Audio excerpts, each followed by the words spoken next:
Welcome back to the Better by Nature podcast, where we're talking with folks who have inspiring stories of overcoming adversity by relying on natural remedies. Today, I'm joined once again by Michele Boccardi. Michele has conquered a lot of adversity in her life, including beating cancer just over a year ago. Now, Michele is back to take us through her latest accomplishment, getting 30 miles in 24 hours to defeat the Devil's Den. Before we jump in, this episode is brought to you by Life Leaf Remedies. At Life Leaf Remedies, we're making natural remedies that help you feel better today. Replace those unnatural household remedies we've leaned on for too long with superior natural remedies. Check us out at lifeleafremedies.com today. Now, I hope you'll enjoy this episode of the Better by Nature podcast and feel better today, y'all. We knew that this follow-up episode was in the works. Yep. You are on the other side of how would you describe it? I want to say a run or a race, No. but I know it's more than that. Just we've already talked about the elevation, so Yeah. like you're on the other side of a life milestone for you. I think that's fair, right? It is. It is. I think sometimes people think ultra trail running is just that. It's a constant run. And I think maybe I'm saying it incorrectly. It's an ultra trail marathon. So in a marathon, you There you can go. achieve that in any way, meaning you could run, skip, crawl, cry, roll, whichever to get across Any combination. that finish line on those time allotments. It's called an ultra because it was anything over a normal marathon is considered an ultra. So it was a 30-hour race with a loop of 6.4. Was a loop. It was a elevation of 1,789 feet, which was the first 2 miles, almost straight up, of a very rocky terrain. It was very rocky, very um, roots, a lot of that aspect. Um, Elevation up, 4.5, 4 point something miles down, up, down, up, down, up, up, up. So to qualify Wow. for the race, you had to complete. Not exactly the track. No, you had to complete 5 of them. And that was 32 miles, and you had 30 hours to do it or anything over that. I completed 32 miles in 24 hours, and then I called it. All So, right. and then Woo. I received, Very it nice. is, you do receive a medal. It is called the Devil's Den. So this is, Because you have conquered your demons, yes, this is actually receiving the devil right? upside down is just that.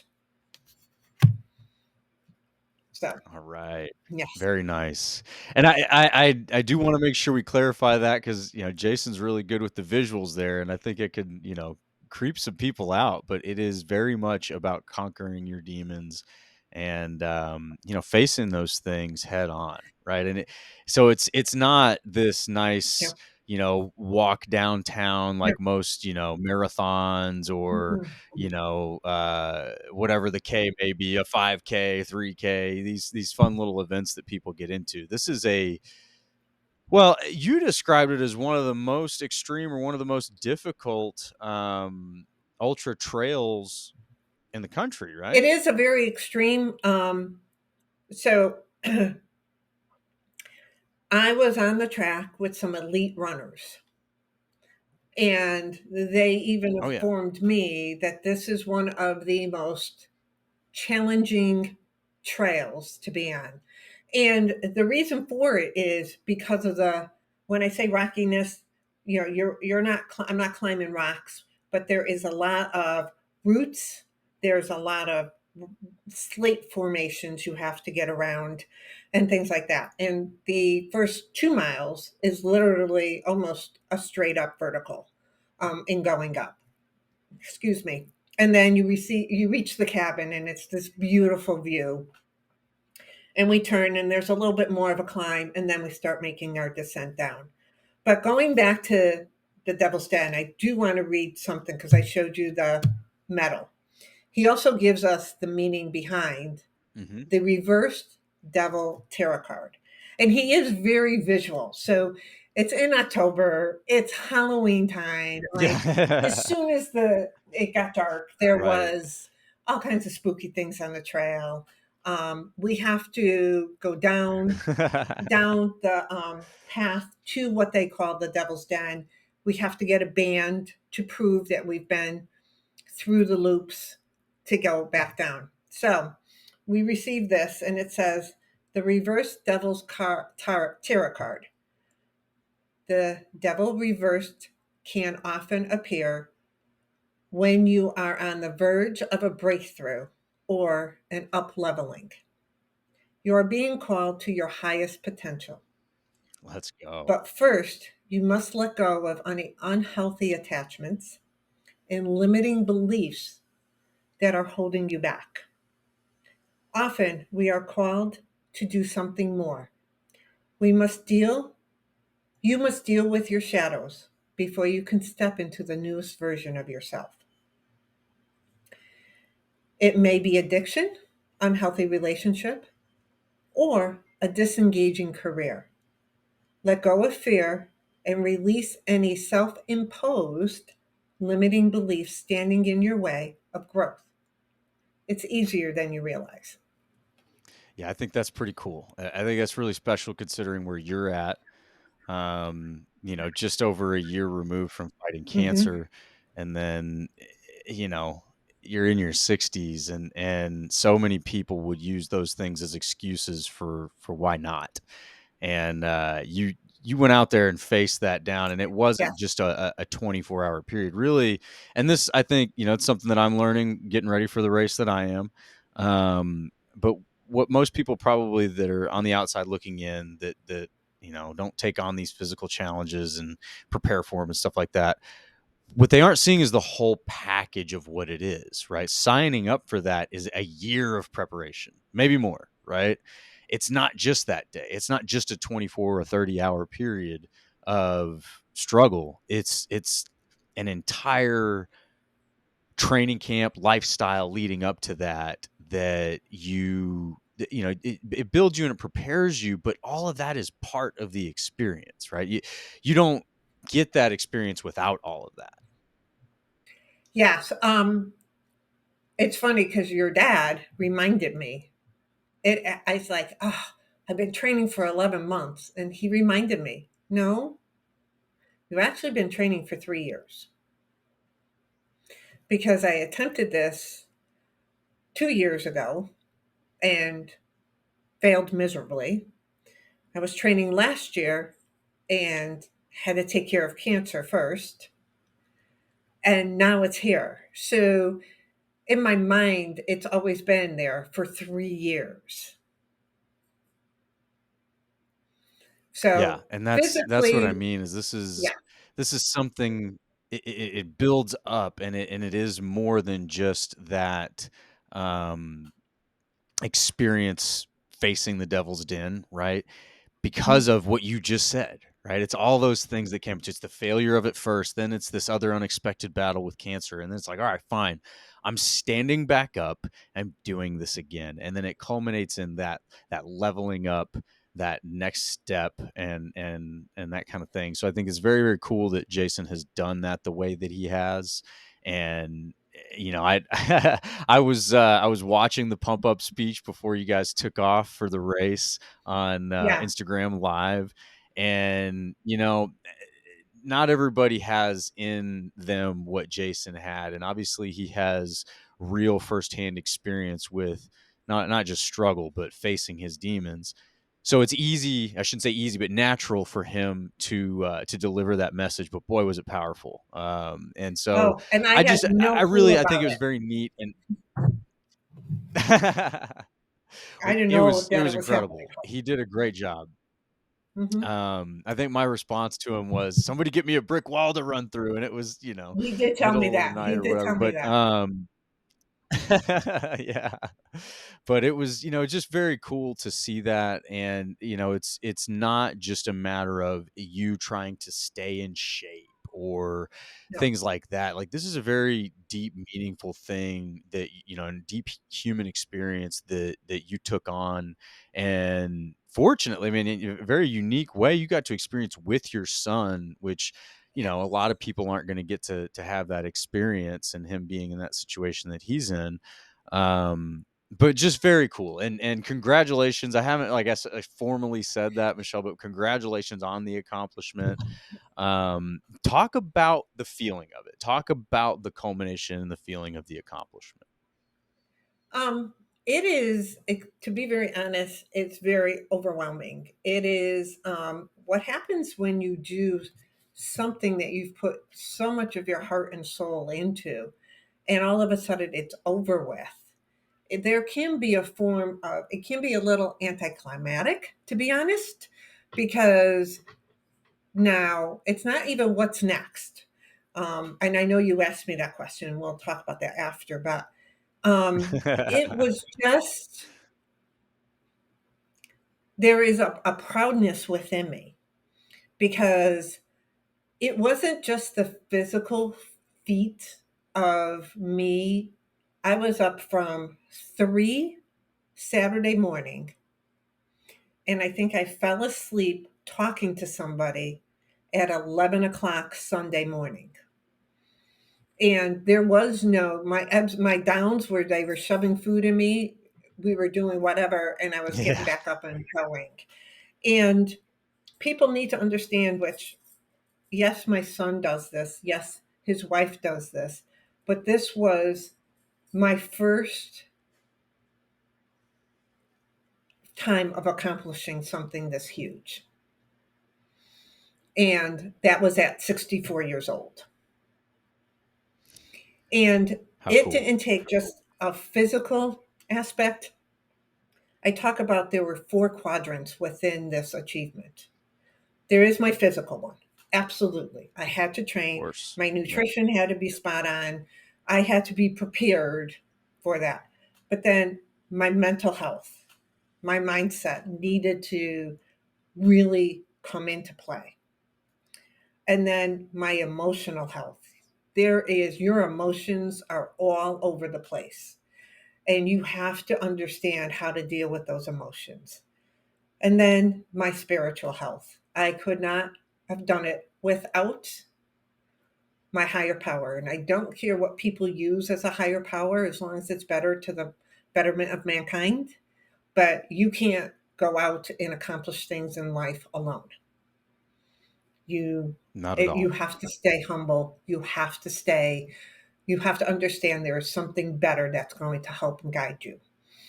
And what this whole race did was those 4 things just came and clicked in together. And that's my biggest thing I'm proud of. Yeah, that's So special. I mean, and it's not something that, again, you can't just set out one day and achieve that. That takes time. It takes sacrifice. It takes pushing through certain things and overcoming things to get to that point, to have the opportunity, to have that feeling of accomplishment. And it really is overwhelming. I can relate to that a little bit based on some of the things that I've done this summer. The first training race that we did for the world's toughest mudder that we're getting ready for was mhm, in July in Colorado, and we ran. I believe it was 22 between, it was 22 to 25 miles. I can't remember exactly what it was, but that was the furthest I had ever run at, in one time, and so that kind of hit me. I was like, wow, I just did that. I've never done that before. mhm, And then the next time that happened, was the next prep race, which is the one in Chicago there, mhm. at the end of August, where I did 33 and a half miles. And I had pushed myself to a certain point of failure that I hadn't achieved before, which failure and achieve seems kind of contradictory, but that's what happened, right? There were certain things that Right. I just hadn't failed at before, that I had failed at because of fatigue and because I have gone further than I had before. And when you get to the end of that, it kind of hits you all at once. Maybe it's like the adrenaline wearing off or something. And it's overwhelming, but it is one of the coolest feelings I've ever experienced, and there's a It's a lot little of out of body. lifetime milestones, a lot of things. Yeah. Yes, Yeah. yes, a little out of body. That's a good way to describe it. And I love the fact that you bring up failure, Miles, because I think people need to understand failure is key to success. That you have It really is. to struggle to get. So, and what I mean is up to August, I know we saw each other in August, but I went out to Right. Vermont to do some more training, and I had problems with my knee. I had problems with my stomach. And my mindset was, and here's the thing that hit me, I was comfortable with failure. The fear of failure was something I had felt time and time again.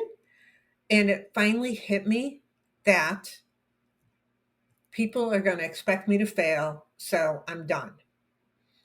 And I had this epiphany of maybe that's not your fear. Maybe the fear is, what do you do when you succeed? And that was my failure. That's And certainly valid. that was my fear. And that ended up being my fuel. There was no That's way I awesome. was not succeeding. And my knee acted up severely. I ended up, both my Yeah. knees were in severe, we were taped, we were going. I'm still walking funny. I never stopped.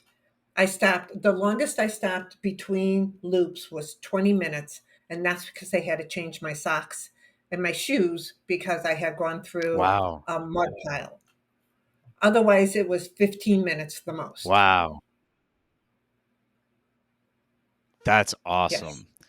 And that's something that I'm kind of starting to wonder. Like, all right, we've got our pit stops, and so you said Mhm. each lap was 6.4 miles for you. Yes, they were. Okay, so ours are Yes. 5, so it's a little less. Yep. Yep. Um, and so I'm wondering, like, what is the balance between keeping moving and, maybe stopping to stretch or change your socks and your shoes Right. or just catch your breath, right? Are Right. you are fatigued. Everybody's going to be fatigued. You're going to Right. have blisters or, whatever it is. What's that balance? You, Like, was there a point where yeah. you felt like, hey, if I don't get moving, I'm done? Oh, yeah. They were. So it was, so my coach was with me. I had another crew member with me. It was not Jason and Amber because they had enough going on. And the goal was 10 to Yeah. 15 minutes base camp. That was it. So I was able to, I did not have to change socks. I'm a little different than yours. I did not hit a puddle or really soak my foot until almost the third lap. So I was good with, I didn't want to move. I had 3 sets of shoes lined up. So I had my tightest shoes were first because your feet are small, they're okay. And then I had them so when my toes needed, to go out. And um, Helen, my coach, she had said it's 15 minutes. 15 minutes is the longest. So there was a point where I had service. Actually, when I went to the Devil's Den to get my band, I would come out and I would be like, I'm starving. This is what I want to eat. So they were in prep mode. That they were in prep mode. So when I came up and in, my food was ready for me. She asked me if I, we're like, she looked at my feet, meaning she just looked down at my shoes. And it was, they took my pack off. They were filling my pack with water, filling it with snacks because we had that all laid out. And it was just shoving and literally shoving food in. Because one of the things, Miles, is you're not going to want to eat. You're going to, the more you fatigue you want, the less you are going to Right. want to eat.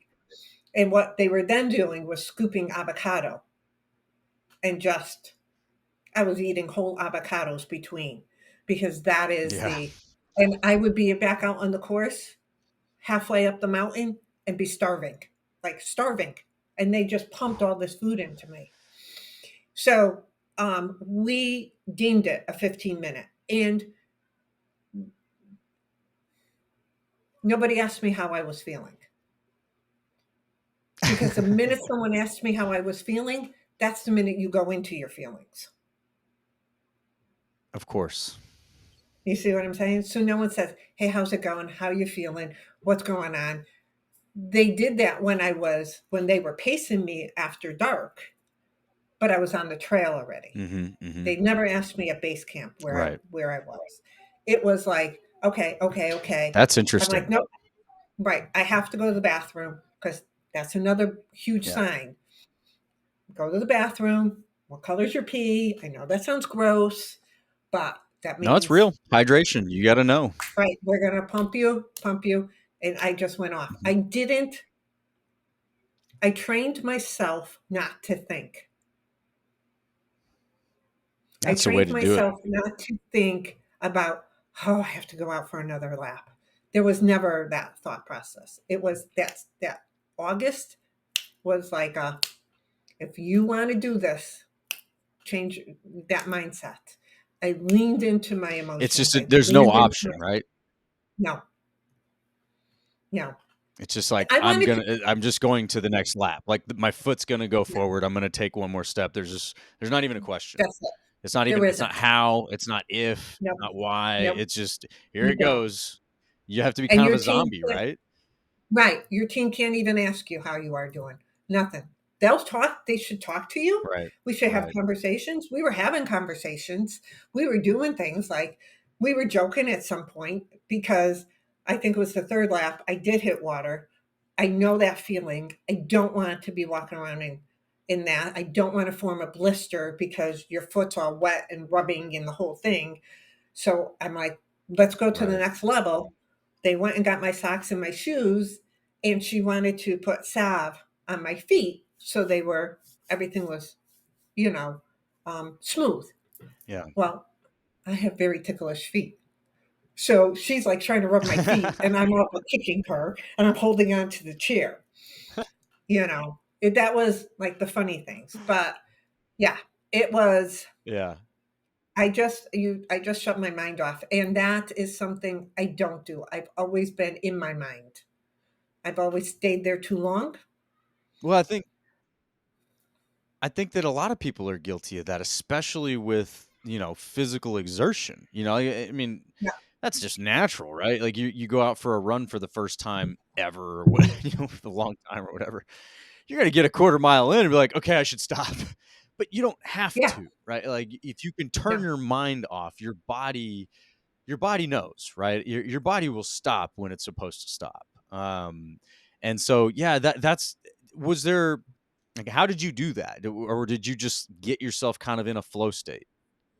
A little bit of both. I did get myself into a flow state. Like I knew the least I was going to do was this medal. That was the least. That was the minimal. Anything under that was, Yeah. unless they had to pull me off because I broke an arm or a leg or something, that was the least I was doing. And that was part of it. The second part was the first time I attempted this, my knee bothered me. But here's the funny thing. The next day when when I was home at Jason's house, there was no pain. So when the knee started again, I'm Wow. like, yeah. So it's a tendon, it's a muscle issue Go that through I it. need to continue to work on. And the problem was I can Hmm. I was here and I was doing long runs and long things like the weekend before the race. I had put in like 20 something miles Right. and never had an issue. But because of the steepness, the downward thing, it was Mm, just doing something to one of my, that it was just, and every time that pain overtook me, I'm like, but if you go home, the pain will go away. Is that what you want? yeah. Like I knew I could easily walk off that course and the next day I would have no pain. Is it an excuse? Was my why greater than my excuse? Yeah. And Well, and I you could say am, you would have no pain, but and sorry to cut you off. You could say you have no pain. You'd have no pain in your knee, but you would right, have the pain of a DNF. And yes, and DNF being did not finish, right? And yep, again, folks who are not, you haven't done this, you haven't, been engaged in this, that's fine. A DNF is painful. A DNF is yep, not something anybody actually wants. And it's not because it's shameful. It's not because it's embarrassing. It's just you have put so much into not getting that DNF, right? You it yeah, doesn't really matter how you finish. You've put so much into finishing, right? It's not about coming in first. It's not about setting a right, personal record. It's about, at the very least, like you said, I'm gonna get that mileage. I'm gonna get this much right. at the very least. So getting that DNF, it's your own pain, and it sucks. And And I haven't really been aware of that until I started preparing for this, and listening to people talk about their races and their experiences. And if there's one thing that stands out above anything else that just destroys people, it's a DNF. It eats away at you, and it's awful. You don't want it, right? And so you say you wouldn't have pain, but I disagree. true. And I think people need to take a DNF and take that DNF and put it into their life. Because people might be listening to you and I right now and say, but I don't want to run 32 miles. And I'm going to say, then don't. But what are you missing out in life right now? What is that huge dream that you want? Because what I did in my 32 miles is no different than anybody going after another huge dream they want. And you not achieving that dream Mm-hmm. is your DNF. It has Mm-hmm. nothing to do with a Yeah. race. Yeah. It's that exact same feeling. And so I, you know, could I have done one more lap when I came in? I possibly could have.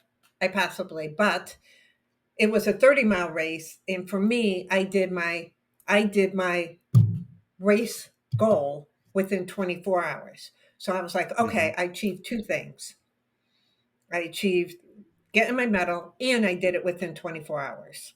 Almost right exactly at 24 hours. So for me, I'm going to take that as those are my two of many wins. Absolutely. And those are huge wins, and Yes. that's the thing, is we talk about how sweet it is. It's just as bitter on the other side if you don't get that. And certainly, Hmm. there's medical DNFs. You hurt, like you said, you break a bone or Oh, something. yeah. Nothing you can do Oh, about that. yes. That's a little bit easier to let go. But Yes. when you know that you got beat by the course, or you got beat by your mind, that's different. It's not just your mind, it's, which I know you're doing tons of, it's the preparation Yeah. because you can get beat by that too. Yeah. And a lot of people do right before their race, right? There's a lot of overexertion injuries that happen leading up to a race, and it makes sense, especially like right now where I'm at. I'm almost 500 miles into my training, right? I think I'm at like 490 something. So I could haul off today. I could go get my 500th mile right now. And so you can say this race is a 24-hour race and my goal is to get 50 miles in 24 hours. But really what this race is 550 miles. Yeah. And that's the whole thing. That's what you're talking about, is when you've invested 500 miles into this thing. No, I don't want to I don't want to quit. I can't just quit after that. Are you kidding me? Um Yeah. so yeah, it very much it becomes, and that's what, kind of, I guess, maybe to bring this back around kind of full circle. That's what I really love about what Jason's done with that race and calling it the Devil's Den and what he's made it about. That really is what most of these races are, is you have to get in there with your own demons. You have to go to the deep end and make those monsters swim, and nobody wants to do that. That's hard. That is hard. People, you know how easy it is to sit down and open a bag of chips and watch Netflix. That is so much easier. But you pay now or you pay later, right? And Right. I think a lot of people say that. That's certainly not an original thing, idea of me to say. But it's so true. And if you're willing to pay now, it's rewarding. It's not all punishment, right? And then look at you. You're No. somebody who just achieved something that you've never done in your life while you're at 64 after you beat cancer. Like, come on, y'all. What's your excuse? Michelle's over here kicking cancer's butt and then kicking the devil's butt. What is your excuse? Get out of here. Quit watching YouTube right now and go do Right. something. Right. What is that? So What is it that is. dream you've always All, wanted to do? Like, what is that dream you've always wanted yeah. to do? Like, what is it? And Yeah. I know I talked beforehand about the four quadrants. Don't go run 50 miles and do world's toughest as you. Do not do Devil's Den like I had done. But it, our body is, we only have this one body. And how we treat this body, Yeah. like movement, how you fuel the body. I am not perfect in my eating. I am not perfect in my working out. I am not perfect in some of my Yeah. thoughts, but those are those goals of how you fuel your body, how you move your body. Do not run. But if you love to walk, walk. If you love to dance, go take a dance class. If you love yoga, go do yoga. Like, Absolutely. have become so sedate in everything that we can do that you don't even have to go to the grocery store anymore to get your food. You don't even have to, Yeah. like, everything can be delivered to us, which is great. It was perfect when we needed it. But people don't understand what movement can do, what movement does for depression, mental illness, emotions, spiritually. Like, I had such epiphanies on that mountain. I was lost at one point. I was lost in the middle. It wasn't even the middle of the night, but it was in darkness. I was lost. Yeah. No idea where you were. Well, I found out I was right on track, but I was so Of disorientated course.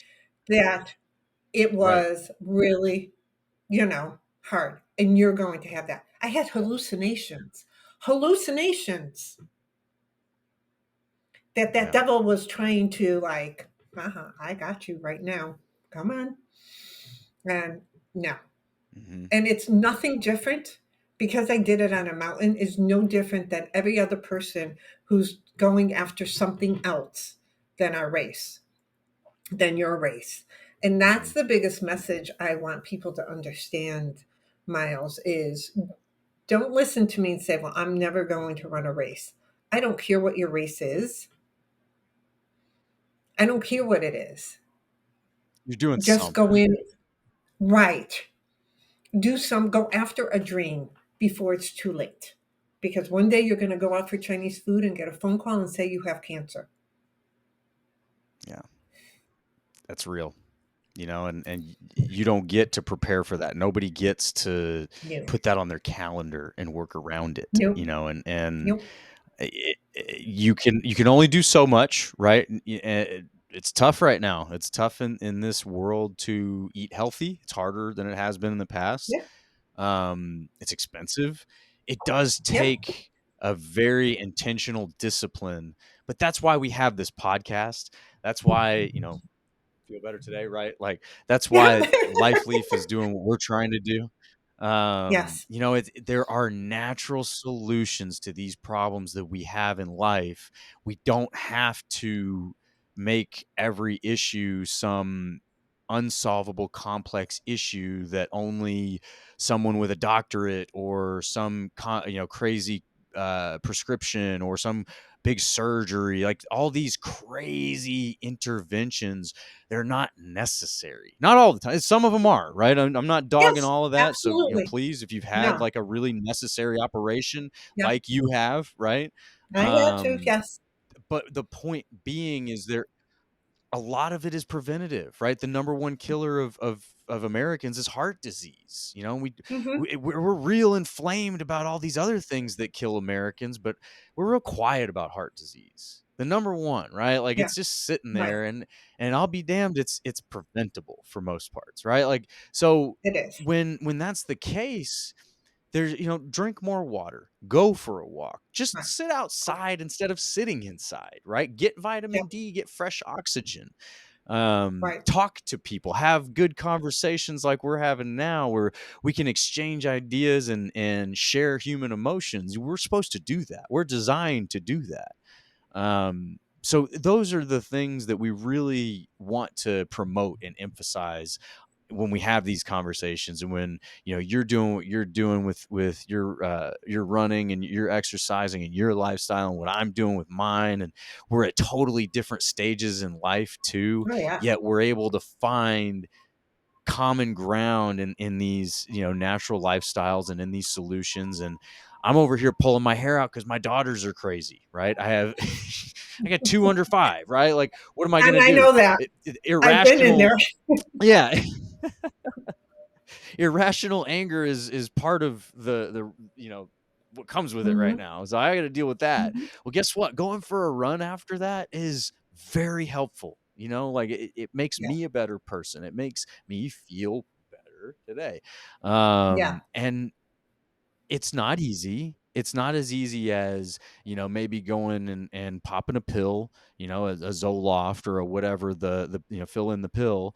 It's not as easy as that. It's not as yeah. easy as some other things, right? But it is very effective. And I don't know the data, but I've heard it repeated by a lot of people.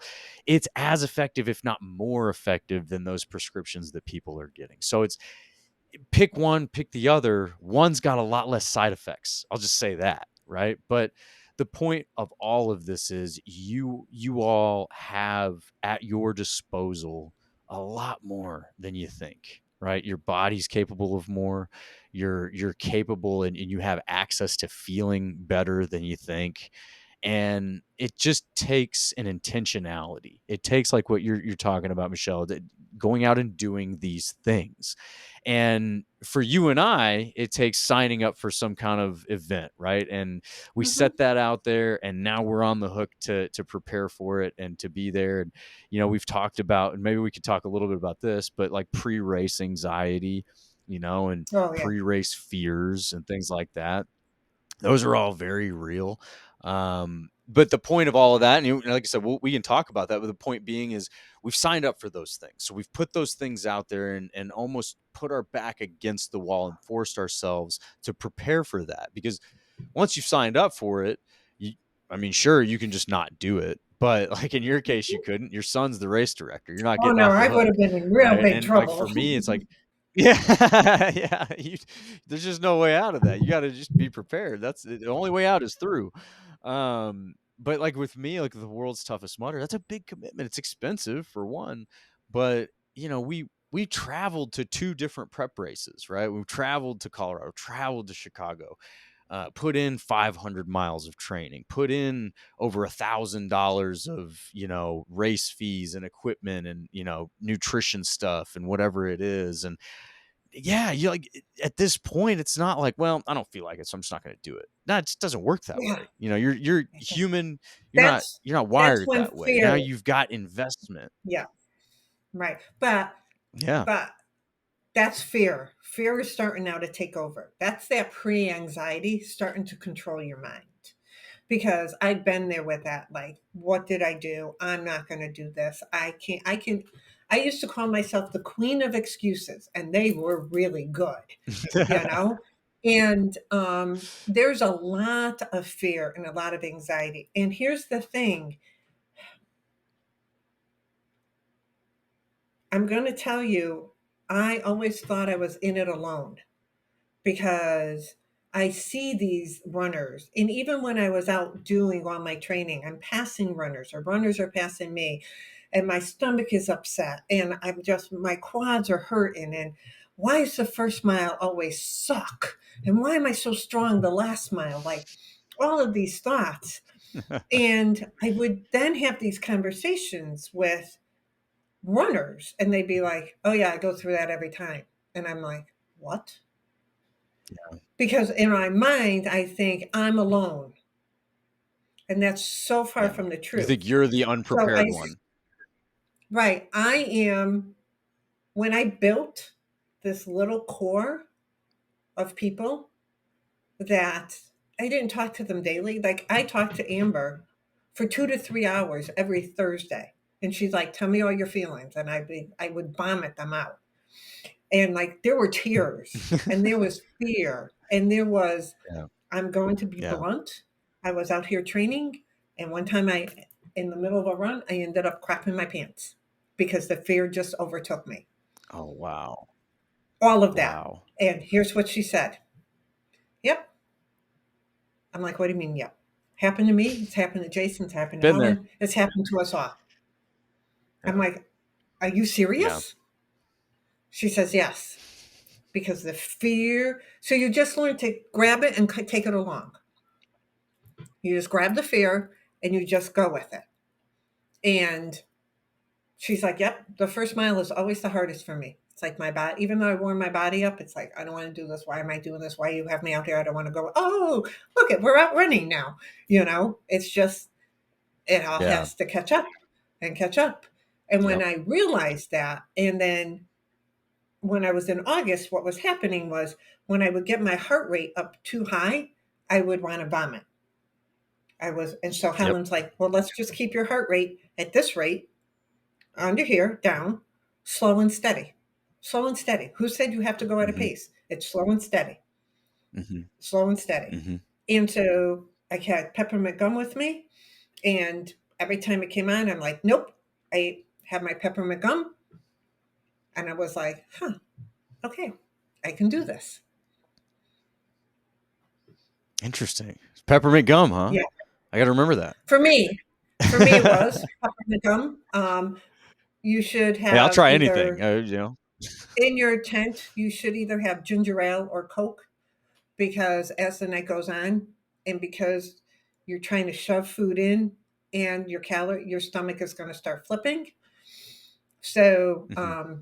you can sip ginger ale, but either one of them, if you put a small amount in a cup and use a spoon to take the fizz out, then you're getting the real syrup. So you're getting the ginger syrup or the Coke Zero syrup, and that will calm your stomach. Mm-hmm. Mm-hmm. Interesting. Gotcha. Okay. Hmm. No, see, I don't know what it's gonna be, right? I haven't gotten there yet, so I'm just taking these little tips from all different. We'll have some gum on hand. We'll have some ginger ale on Hmm. hand. Whatever it takes, right? And that's, I'm almost excited about that now. I kind of had, I might have been a similar timing. I don't know what the timing of this epiphany that you had was, but when we went to the Colorado race at the end of July, um, Dalton and I, we drove out there. He was less than 5 months removed from ACL repair surgery, so he's Right. got all sorts of anxiety about how his knee's going to hold up and how he's going to be able to do. Um, which that made sense to me. But then, we get there and we start chattering at the starting line. And I usually do that. But this time we had met somebody who just had gone through a gauntlet of just bad luck. This poor lady, she was trying to get to this Tough Mudder, which was on a Saturday morning, right? She had flown out from Toronto, Canada on a Wednesday night, and she didn't get there to Colorado until 2 a.m. Saturday because of all sorts Wow. of issues and problems. And now she's only got 2 hours of sleep. And now she's going to go out and try to run. I don't know what her goal was that day, but I think it was around 15 to 20 miles. And, it's just like, goodness. And she had all sorts of anxiety at the start. I don't know what I'm going to do. I don't know. And I'm just sitting here thinking, like, doesn't matter now. Here we are. We're all right here. We're going to do what we do. You're either going to do it or you're not. There's just, Yep. the anxiety doesn't benefit you at that point, right? Like right now, it might. I'm still a little over about 2 weeks out, right, from the race day. So anxiety now might drive me to go ahead and go run one more time or stretch a little bit more. Let's get a little bit of an ab where like some do a little something productive. But once you get close enough to you where you're not even able to be productive with that anxiety, you got to acknowledge it's not productive anymore. You've got to let it go and you got to just do your thing. And that's easy for me to say sitting here in my nice, comfortable office, not getting ready to go run 50 miles in 24 hours right this minute. But that's what I'm trying to harness, like mentally. And you said, I'm doing a lot of mental work just as much as I Yeah. am running work. Part of that has been running in the middle of the night because of I've researched it. What are people saying? Hallucinations, right? If there Oh, were two they villains, were bad. if there's two villains that people consistently said about this race, one thing that would surprise me that never came up was I didn't train hard enough. I never heard that. I haven't heard that from anybody that has done this race. Not heard it from a single person. I didn't train hard enough. So I'm thinking, okay, well, that would intuitively be what I would think people would do. Like, I should have trained hard, should have trained my arms harder, should have run farther. No, there's two villains. The one is the cold. And if the cold Hmm. doesn't get you, the darkness will. Or vice versa, right? If the darkness doesn't get you, the cold will. And so I started I can't, I live in Texas, right? I can only do so much to make myself cold here. But I could run in the dark. And I am out here in the middle of nowhere, right? It's not like we got a lot of street lights and I'm in Nope, you don't. suburbia and it's nice and comfortable. It's dark out here, and so yeah, there are ways to lean into that, and I'm really trying to be cognizant of that, of not allowing fear to just take a grip. It's there. It's there. It's not going to, I can't get rid of it.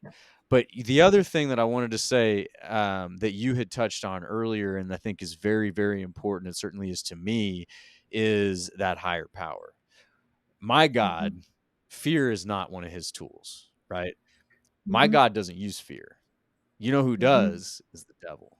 The Hmm. devil uses fear. The devil Exactly. uses fear and doubt. Um, so when I see those things present, I know that's not the one who's for me. The one who's for me doesn't do that crap.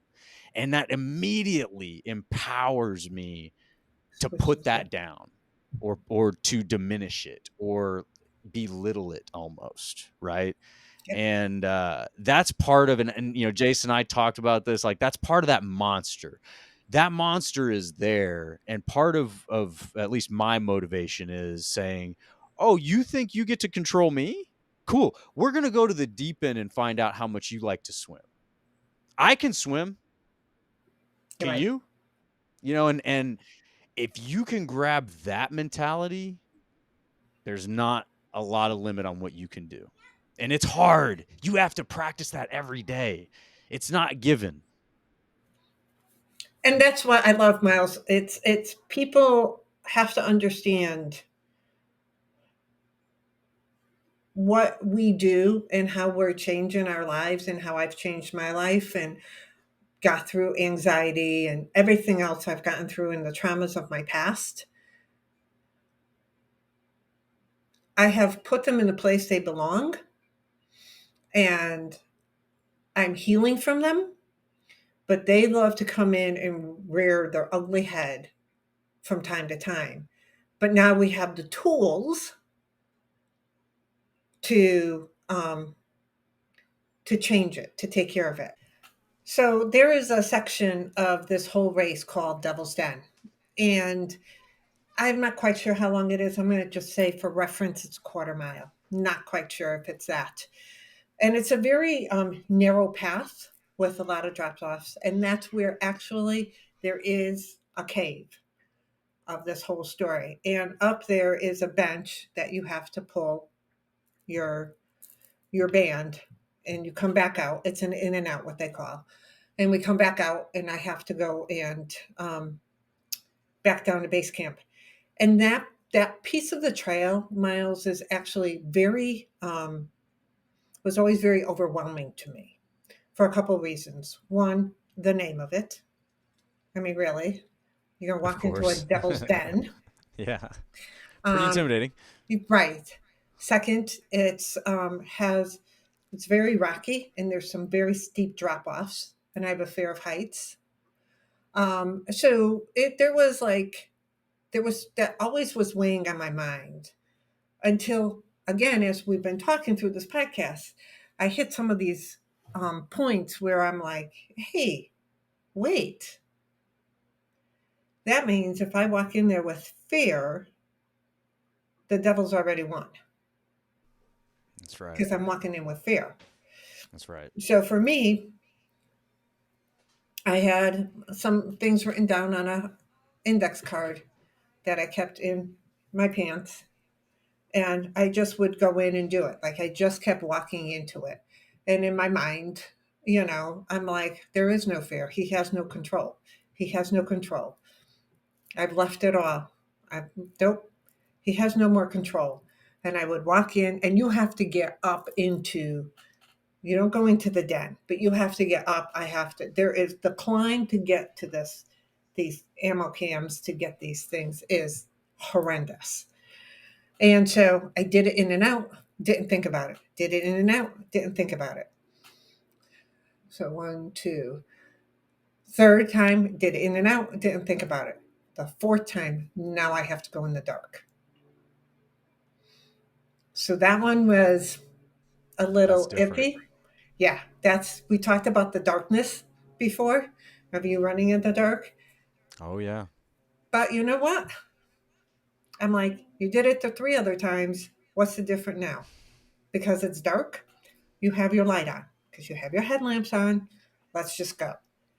And I didn't allow my mind to wander. I didn't allow my mind to think. And we can't shut it off.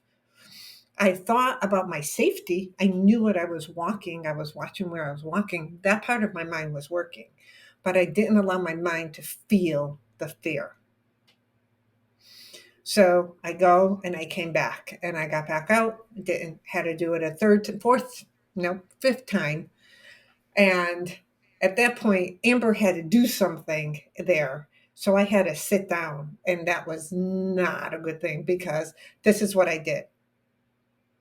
Oh, I'm going to go to sleep. Oh, nope, let's just go. Yeah. And I got up Yeah. and I walked out. And so overcoming that aspect of the race, that what I read to you on the tarot card, that is the area where this was. That's the whole thing where the premise of this came up from.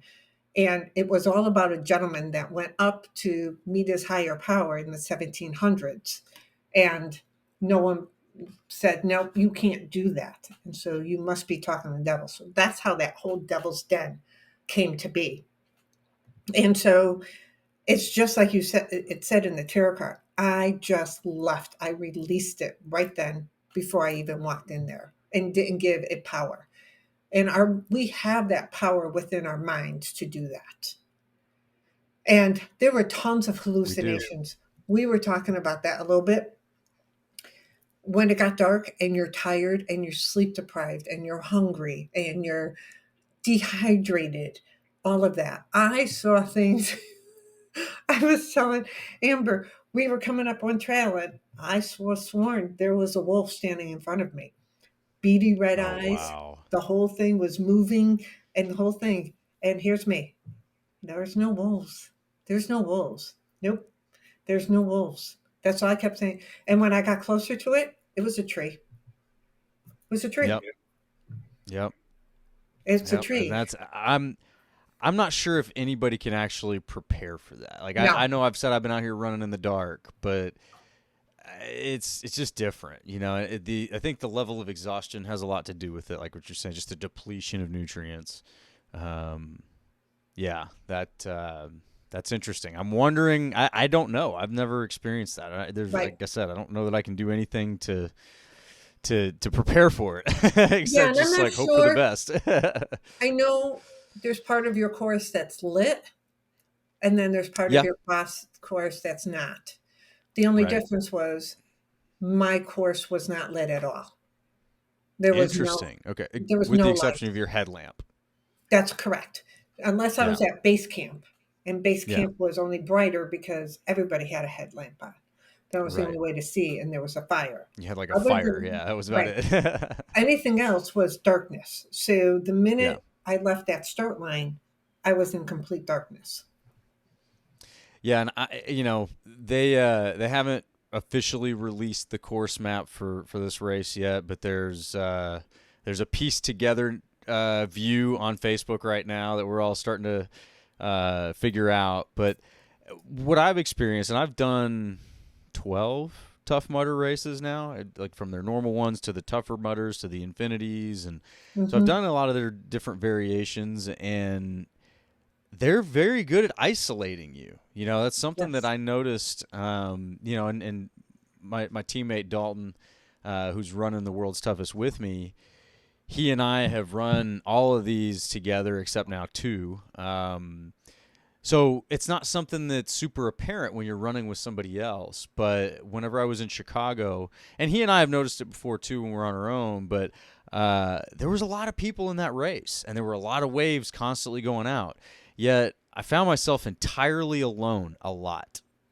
So if that's happening in a race where there's a lot more people, thousands of people, where in this, with the world's toughest, I think it's 300 or something like that. Um, yeah, we're gonna be on our own at some point. Like, you're gonna be in the woods by yourself, and it's you don't know how or when, or like it's I don't get to prepare for that part of it. But it is a very real thing, and I think that that's the important thing to acknowledge. Is like, look, I've made this joke before about other things, but going into this, when you get to that point of, oh my goodness, I'm exhausted, or oh my goodness, my feet hurt, or I'm tired, or my legs hurt, or what, like, you did that. Like, you chose to. That was the intention. The intention was to put yourself there. It's not to put yourself there so you can panic and get out of it, right? It's to put yourself there to say, okay, this was the plan. This is okay. Let's keep going. Right. Yeah, that looks like a wolf, but I gotta believe down here in Granbury, Texas, there's no wolves. I'm pretty sure, like stuff like that. And you have to be able to overcome that. I think in my situation, it might be a little bit easier than yours because, yes, a lot of the event is going to be very well lit. There's, they have a DJ going at Oh yeah. the base area, and Yep. there's a lot going on there, but no, they've done a good job of isolating runners on their course. So I know that will be a problem at some point. There is, and um, I think it's important for people to understand. How do I want to say it? It is okay. Like, it is okay to feel your pain. It is okay to be afraid. It is okay Yeah, for all of that. You just can't. If you want to get to the other side of success, you have to push through everything. And I don't ever think I completely, and I've had some great accomplishments in my life, yeah, huge you have. accomplishments in my Yeah, life. And I mean, between of getting out of a bad marriage to cancer to moving out and making a move, scary move from Connecticut to Wisconsin, like, I have done some major things in my life, but I never had taken my body to a whole nother level because I always had that fear of getting hurt. And our mind is a yeah, beautiful thing because our brain is here to protect us, but it doesn't understand the fear of doing something new and the fear of standing in front of a truck. It doesn't understand the difference. It has no concept. yeah. And it That's is true. That's a your very good mind, point. it's your mind that has to tell your brain, no, we're afraid of this. This is uncomfortable, but we're going to Hmm. go ahead and do this. It's not like, oh my God, I'm in front of a Yeah. truck, get me out of it. Well, and sometimes I think that we even need to take the step of asking ourselves, what if? Right? And to your point, if you're standing in front of a truck, the question to ask is not what if. Like Hmm. you stand in front of the truck's gonna hit you. We know Right. what if. But in these cases where it's not that level of dire, life-threatening situation, like in the case of just discomfort, right? Putting yourself in a very uncomfortable race, an extreme physical situation like that.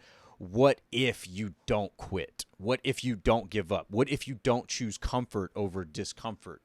That's what we should be asking in those situations. And I think it's not just like a matter of motivation. It really is a true sort of vitals check, right? What if I go Hmm. forward? I might blow out my knee. You know, I got a pain here. I got something going on. Something's about to fall. You know, like, okay, all right, pump the Right. brakes, right? Like, Right. what if I go forward? You know, this blister is just a pain in the ass. All right, well, go Right. forward, right? Like, that's not worth quitting over.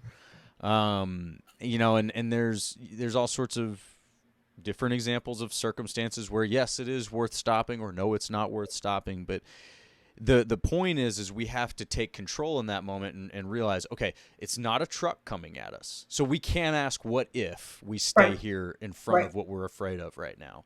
Once you've hijacked and kind of overtaken that fear autopilot, then it sort of dissolves, because you're like, well, what if I just keep going? Well, what? No, nothing. Like, I just keep going, right? Right. I'm just tired You still. just keep putting one foot in front of the other. And when I came to base camp, all my coach would say to me is, "Where's the pain on your knee?" And I'm like, "Well, it's all over."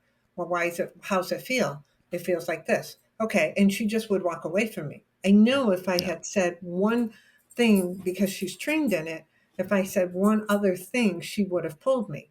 So I had a trust also in her to know that What I you're could. saying is normal, right? Right. Right. Right. So, yes, you have pain. And even when she got me back home, even when they were working on everything, she didn't then say, like, "Okay, let me check this knee," or whatever. She's like, "Nope, it's going to hurt. Yep, this is what you have to do. You're soak in your Epsom salts and stretch your knees and fuel your body and sleep." And like, "Oh, go on. Okay, have a good day," because you're going to be sore. The next There day, you go. Miles, Yeah. between the quads, the hamstrings, the glutes, my triceps, because you use the poles, that whole pole Yeah. aspect, Yeah. my abs, I couldn't feel toes. I mean, I can go on the list that to get up. Um, and I'm going to pick on her, and you know how much I love her. I look like Grandma Shirley rocking before I got up to get up to stand up. And Yeah. that was Saturday. That was Sunday. And then Monday, maybe I only rocked twice.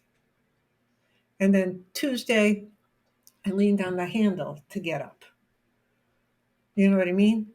And now I'm It's out just, yeah. walking. I'm walking 2 to 3 miles. It's taken me an hour and a half, but I'm out But you're walking. doing it. Yeah. Right. So your body is resilient. If I It is. stopped and pampered my knee, it would have stayed stiff. It would have stayed all these things. Yeah.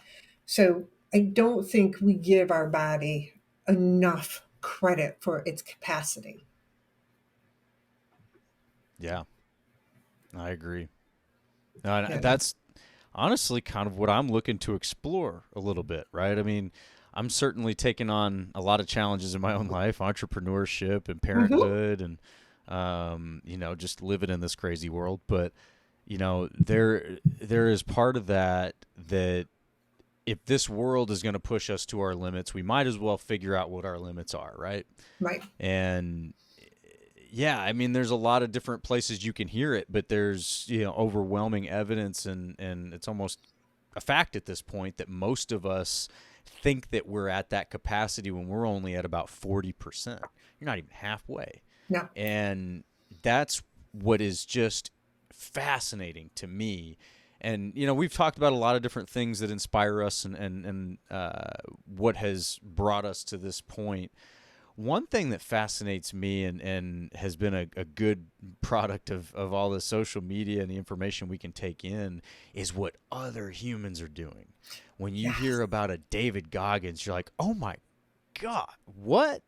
Okay, maybe I can run a mile. Maybe I can do that. Right. you know? And don't even look at, I always want to encourage people, don't look at somebody like a David Goggins.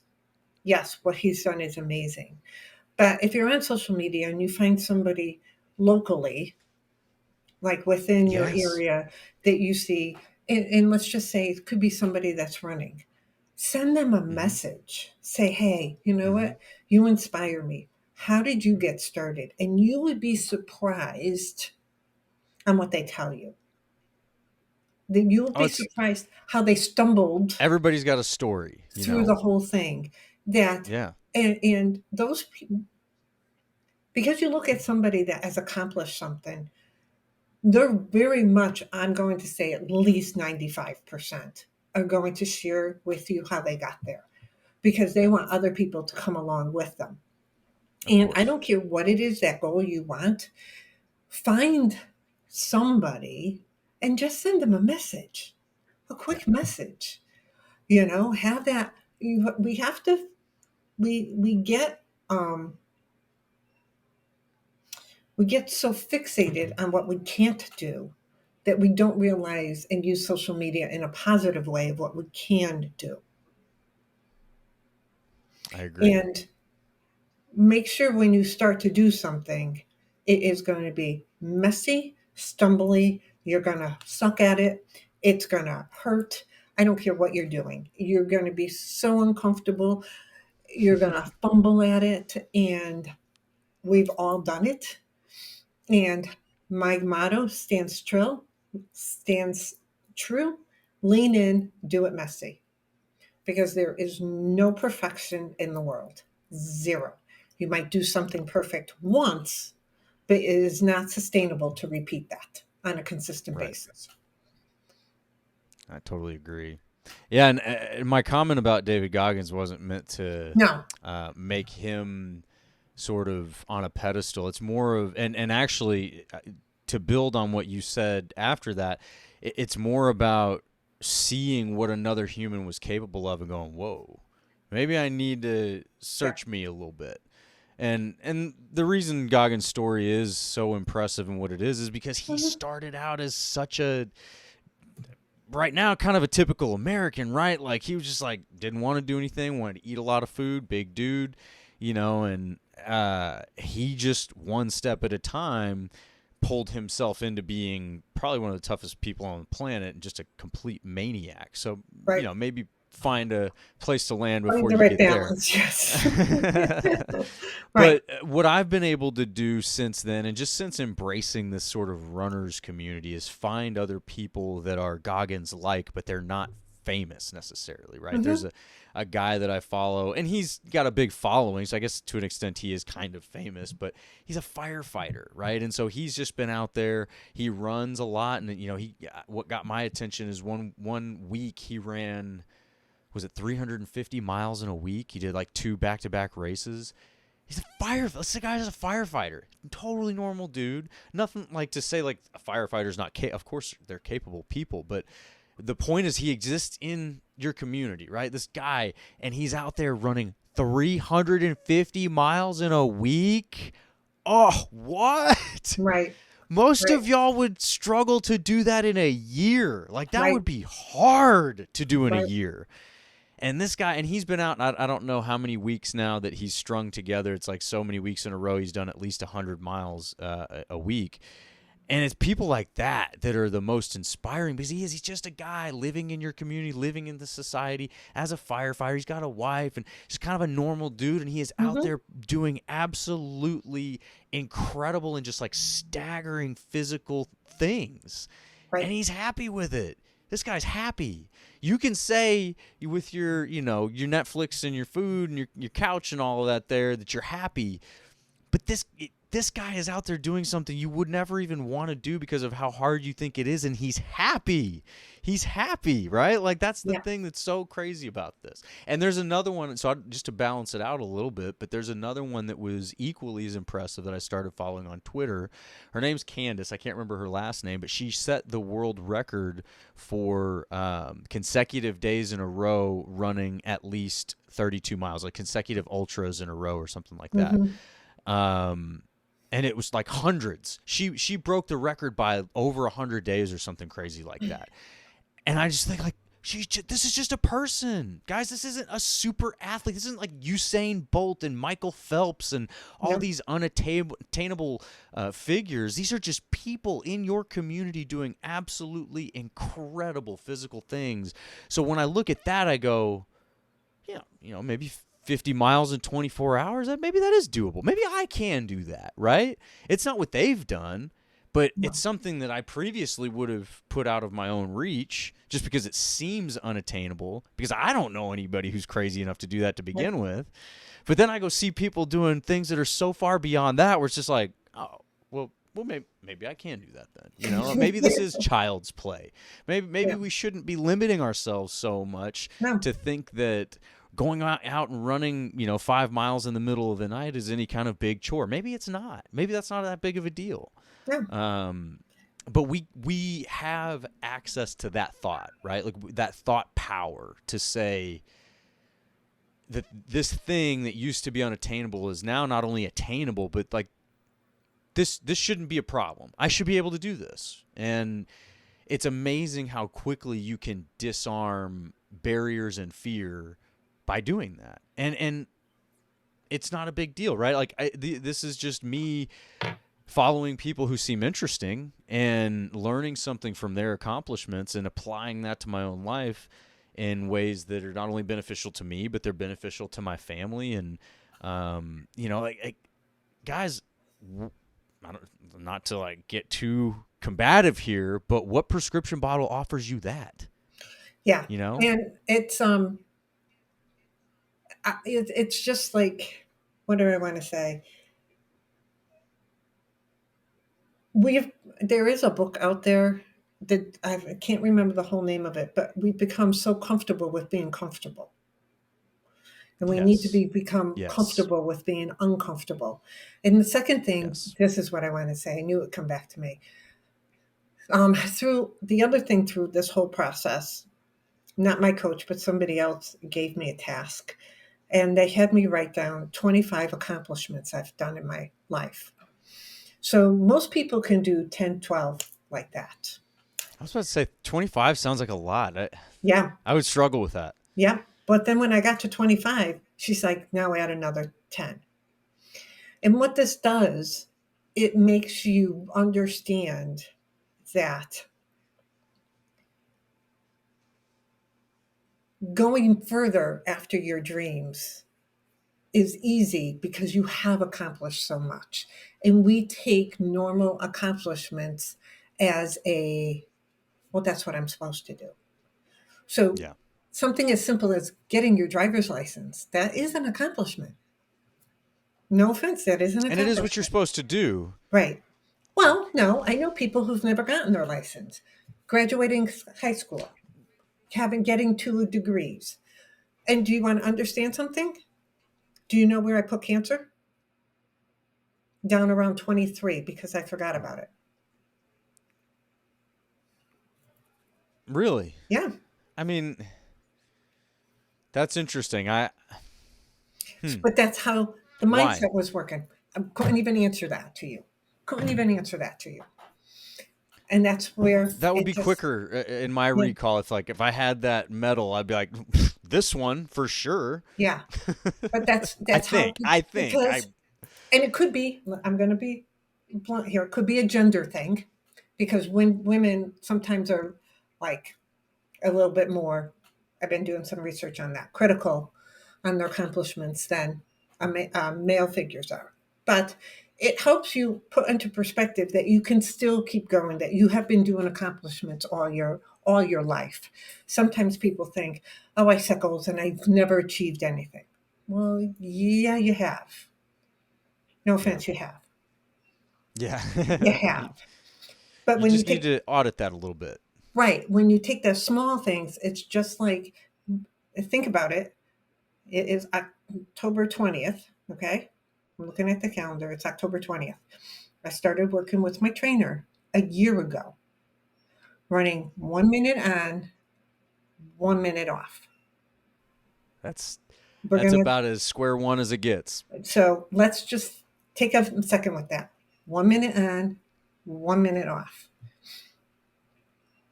The 15th of October, I completed 32 miles in 24 hours from A to B. And if you don't That's a think there were long way. shuffles, that was so the year went anyways. Time's going by. It's not going to stop.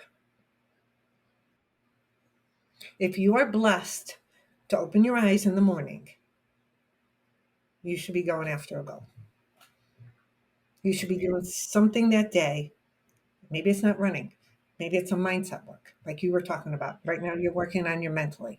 Maybe you're working with your higher power. Maybe you're working through just journaling, whatever it is.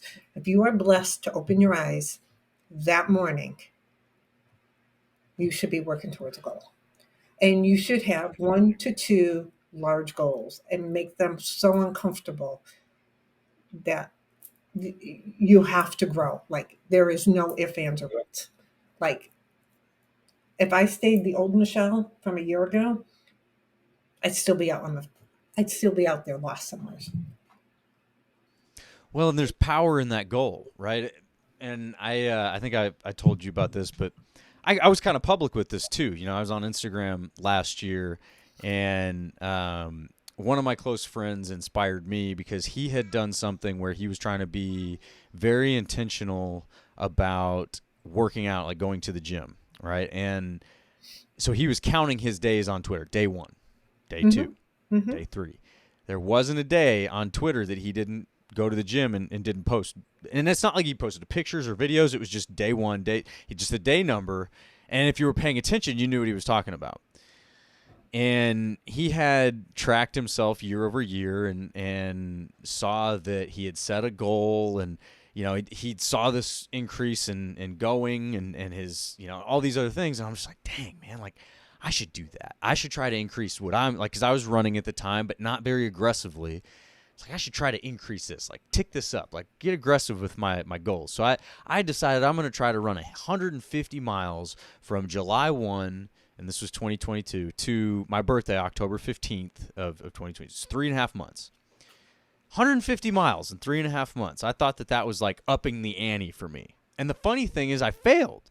I couldn't even do that. I fell short. It was about, I think, probably, yeah, it was like halfway through September. I kind of tweaked my foot and it hurt. And it's like, nah, you know, and I Mm-hmm. stopped running for a few weeks, and then the goal's out of reach. And, you know, there's all these things. I just didn't, I never even did it. And then what do? A couple months later, I commit to doing a world's toughest mudder. What a great idea. But what that did was that upped the ante. That pushed it even further. And you talked about having failure first. Now, it may seem silly to say I set a goal and I failed, and there's really not a whole lot of penalty for that, right? It just didn't happen. But I failed. Like I owned it, and I was posting on social, so there were some other people like, "Oh, I wonder if he'll do that." I don't know that anybody cared. They didn't Mm-hmm. need to, but I owned it. It was a failure, and so I had that in my back pocket, my pretty immediate back pocket, to say like, "Hey, if I'm going to sign up for this, like I have to do this. Like I have to do what this is going to take. I can't just say I'm going to do this and then, you know, get a few months down there. All right, better get going." And what was funny is I started training for it, you know, deliberately on April 1st this year. And what was it? I think 8 weeks later, I crossed the 150 mark. So half the time, basically. And I didn't even think about it. No, that's what I Wasn't talk even about. in my mind Yep. until I crossed that. I was like, "Oh my gosh, I've already done 150 miles since and that was at some point in the middle of May." And it was just like, the reality of that Yeah, it was one of those aha moments, like epiphanies of, whoa, goal setting is powerful. You it know, is. and I don't want that to be woo woo or anything. A lot of people I think hear that and they think buzzwords or, just sort of something that's not substantive, right? But Right. goal setting is super powerful, but you have to do it with full intention. You can't just goal set and then forget about it and 6 months later go, oops. Yeah. You know what I mean? And I think that's where a lot of us fail is like, well, I set my goals, but did you do anything? Did you actually set a plan to understand what it would take to reach that goal? And that's the part that was the difference for me is, in 22 I set a goal and then I Right. didn't do anything to achieve it. I In was just 23 I looking to set a goal see. that was so much higher than that. I was looking to Go ahead. see how much. So I'm laughing because in September, I did 132 miles. Look at that. Yeah. And if you just on your own are like, hey, Michelle, try to go put in Yeah. 132 miles this month, like that Yeah. would probably sound intimidating. It would. But But once yeah. you've set your goals beyond that, so far beyond that, even that you don't even see that, it really is powerful. And so that's why I just want to continue to harp on those types of things, that there's inspiration we can take from our friends, from the people in our lives, right? I took inspiration from my friend. I took inspiration from you, from Jason. But then there's power in actually doing these things, and then you get down this path, like you're saying, you go from last year 1 minute on, 1 minute off. Now you just conquered 30 miles in 24 hours without stopping. I mean, just something that most people wouldn't even consider doing because of how difficult it is in a year. Yeah. Like, In a what could year. we possibly be capable of if we just keep doing that? Yep. And yeah, and that was 32 miles of climbing. It was at least 10 Yeah. miles of climbing up 1,789 feet 5 times, Whew. you know? And it That's a was like, lot. That is yeah, a lot. it's almost 10, was almost 9,000 feet straight up, going up. And then you have to come down. Then you have to go back up and down and up. But yes. So, and if a goal does not make you want to be sick, you haven't made it steep enough yet. Like, you haven't made it.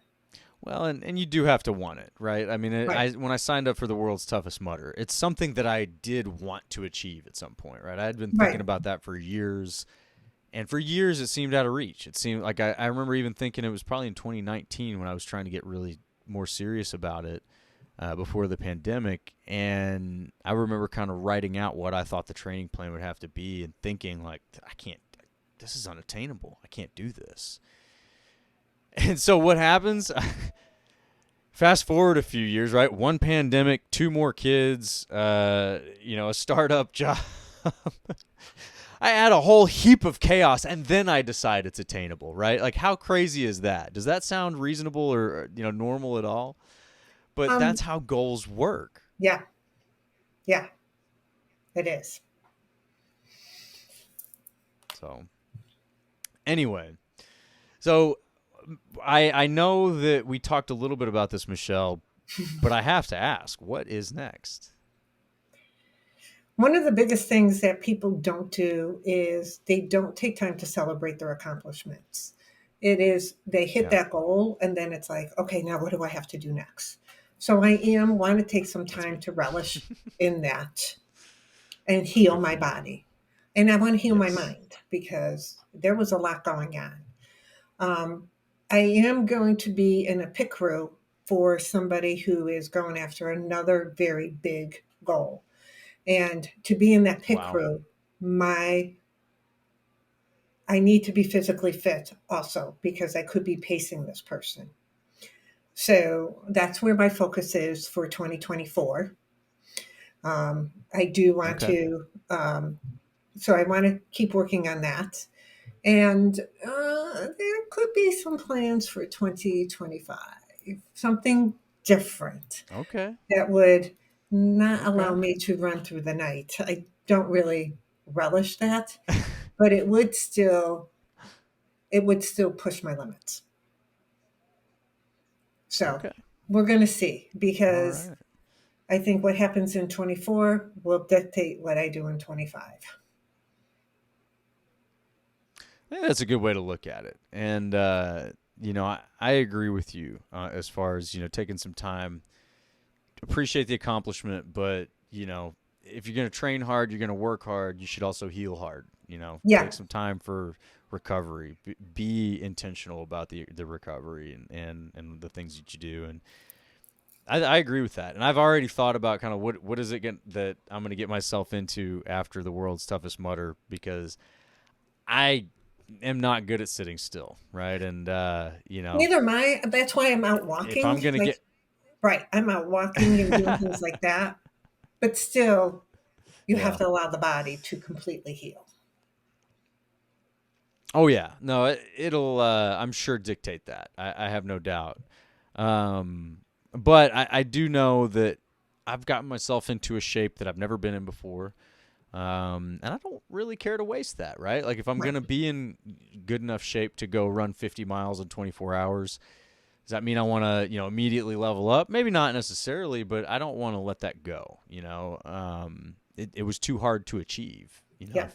If nothing else, I want to hang out, continue to push myself, and then look for that next opportunity to take a step up. But So that I feel means like I've already been I'll see you at obligated. Devil's Yeah. Den next year. That's what I was about to say. I feel like I've already been obligated for my next challenge. I'll be there as a volunteer still. I can push you Yeah? You along. sure? You don't want to take another shot at it? Nope. Nope, I don't. That's not what I want. I want to be there to root on other people. But yeah, There you it's go. yeah, it's amazing because, and you will find this too. What you learn in those 24 hours, you now can pull into your business, your personal life, anything else that you've seen. Like, let's just say somebody came and asked you to do a public speaking, you'd be like, oh no, I can't do. Oh, wait a minute. I ran 24 freaking hours. Yes, I can do that. Like, you end up Yeah. pulling that Yeah. strength from one place into another place. Yeah. No, I So, totally agree. And to some extent, I've already done that. Like I said, I've got two girls under 5 that mhm. test my entire will every single day. Um, and that's the more it's kind of like sharpening both sides of the sword, though, because the further I go with the kids, the more I'm like, man, if I could take on these kids like I did today, I can go run 10 miles at 1 a.m. Yes. Like it doesn't seem so bad. Yep. Fuel your fire. But no, I'm so glad that your race went as well as it did, Michelle. It's just inspiring. It really is, and I hope that the folks that have been listening to this podcast and following us are getting that inspiration from you and following along. Your contact information is down on the description. So if any of y'all want to reach out to Michelle, please do. You have a podcast, don't you? Do you have a podcast? I have a YouTube channel with two other women. It's called Women of Wisdom, and I'll send you the Yeah. link for that also, so you can put it down below. Because they're Yep. gonna Check it out. It'll be down there. we do that also. But yes, please reach out to me if you have any questions.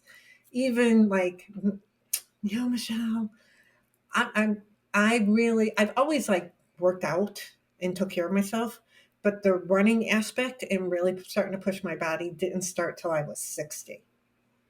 So it's never, ever, ever, ever too late. And I Absolutely. started And because I saw a 70 something year old out doing it. Okay. well, and if I can one up you a little bit, I'll tell you one thing. Another point of inspiration that I've had. Beth's great grandfather, he lived to be 100. He just passed a few years ago. that man was going to the gym until he was 97 years old. Yep. And he wasn't just going; he was in there picking up weights. Yep. And so, yeah, it's really never too late. Mm-mm. And it's very enriching, right? It is. It brings benefit. The list of side effects are good things, right? And we can't emphasize that enough. So, yeah, if you have any questions or just want to learn more about Michelle's story, please reach out. There's a lot more to it than we're even able to talk about, right? That we've only had a few conversations here, and you've got years of stories. I feel like that you could tell and share, and people could be inspired by and learn from, and that's what this whole human experience is supposed to be about, right? Is we're supposed to Absolutely. gain from each other and build with each other. And so, yes, please reach out to Michelle and stay tuned, because there's definitely going to be other installments, I think, of these life challenges that we'll call them. Maybe not all of them will end up being races, but Yep. these physical challenges are certainly good things for us to stick with and embrace. But Michelle, any final thoughts for our listeners before we go? Um, I just encourage everybody to, if you say, I don't know what to do, I don't have a dream, you do. You just are not giving yourself permission to dream it and go after it. And if you dream it, and the next thought process is, oh, I think I'm going to vomit, how am I ever going to do it? That's the one you have to go after. And you start small. Start small. Just start researching it. Find And somebody who's if you done don't it. believe her, challenge her. Yep. Challenge me. You know, yep. If you don't believe Michelle, challenge her on it. I think that's a win-win situation. Yep. So, I totally agree. The ones that scare you, for the right reasons, are the Yes. ones that you should go after. And that's not coming from a place of someone who's sitting on the sidelines. Like I said, I'm an entrepreneur. I'm running a startup. I'm doing podcasts. We're doing all sorts of crazy stuff that is very unpredictable and very scary in a lot of ways. Doing these races at the same time and being a parent in 2023, right? All of this stuff is terrifying. But we got to do it, right? Yep. This is the life we've been given to live, so live it. Yes. So, yes, and I hope you all did enjoy this episode of our Better by Nature podcast, where we're talking about Michelle's race experience doing 32 miles? 32 miles in 24 hours at the Devil's Den race. And I have been obligated to challenge myself to that next year. So we'll see how that goes. Yep. But overall, the reason we do this, y'all, is because we want to feel better today. And natural remedies are one of the best ways to do that. Running, breathing oxygen, drinking water, taking your vitamins, meditating, just all of these things. These are natural remedies. These are things that can help us feel better today. We just got to embrace them, and we can learn from each other about how to do that. So I highly encourage y'all, like I said, to contact Michelle. Reach out to us if you've got a story that you would love to tell about your passion or your story with natural remedies. There's a lot of you out there who have had miraculous experiences with natural remedies of all kinds, and we want to tell your story. We want to talk about your story. We want to learn from your story. So please reach out to us. And leave us a comment, hit that like button, all the stuff you're supposed to do on YouTube. Please help us out. It's free. It only takes a couple seconds, and it really is impactful. And most of all, what we want for y'all and what we want you to do today is feel better today. Thank you all.